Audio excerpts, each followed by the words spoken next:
1,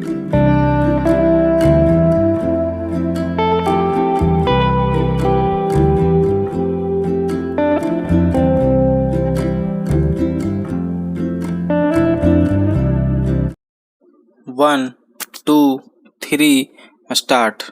महोदय, यहाँ खड़े खड़े भारत की लंबी कहानी याद आती है। पुराना इतिहास याद आता है। इतने वर्ष पहले भारत ने दुनिया को एक नेतृत्व दिया। चाहे विज्ञान हो, चाहे दर्शन हो, चाहे किसी भी दिशा में भारत बहुत आगे था। भारत बहुत महान था।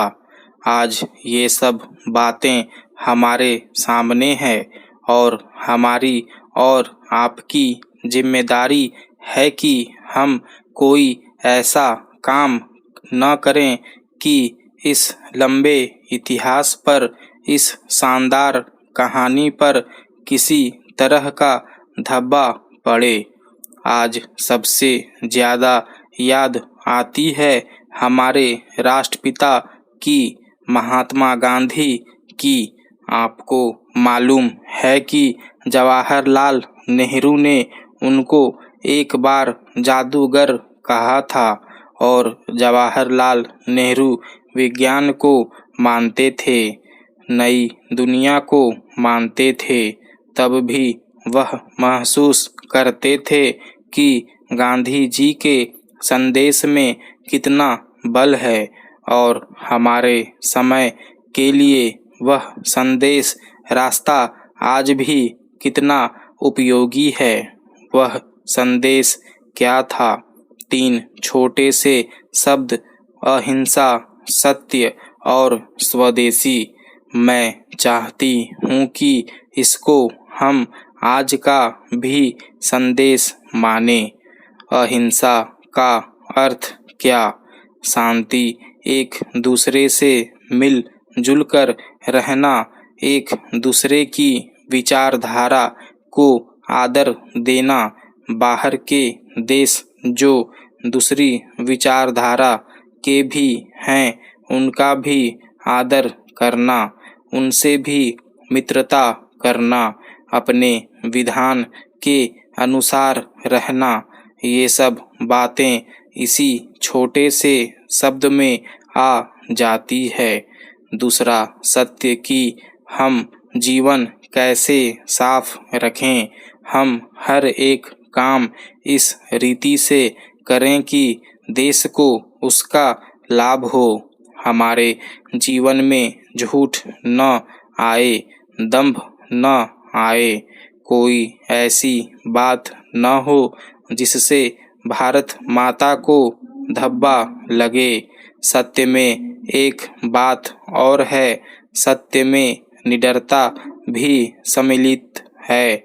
स्वतंत्रता के आंदोलन के समय यह जितना आवश्यक था, आज भी यह उतनी ही आवश्यक है कि हमारे अंदर निडरता आए। हम गलतियों से न डरें, परिवर्तन से न डरें। हम हमेशा नया रास्ता लेने को तैयार रहें, नए विचार लेने को तैयार रहें। देश की समस्याओं को समझें, क्योंकि उनको समझ कर ही हम सही रास्ता ढूंढ सकते हैं और उस रास्ते पर चल सकते हैं। यह एक ऐसा नियम है जो हमें एक ही रास्ता दिखाता है। आप सब जानते हैं कि हमारे देश की आर्थिक स्थिति आज क्या है। आपको मालूम है कि उसको हम तभी सुधार सकते हैं अगर हम स्वदेशी का उपयोग करें। महोदय, यहाँ हम भारत की राजधानी में एक ऐतिहासिक स्थान पर उपस्थित हैं, लेकिन हमारे साथ आज बहुत से लोग हैं। खाली दिल्ली शहर के नहीं बल्कि भारत के शहरों और गांवों के हमारी तरफ सबका ध्यान जा रहा है। भारत का बड़ा इतिहास है और आगे भी भारत का उज्जवल भविष्य है। हम उस भविष्य को कैसे ऊंचा बनाएं? हम अपनी नीतियों को, अपने कार्यक्रमों को, अपने आदर्शों को सफल रख सकेंगे या नहीं? इसका उत्तर हर एक नागरिक अपने दिल से पूछे।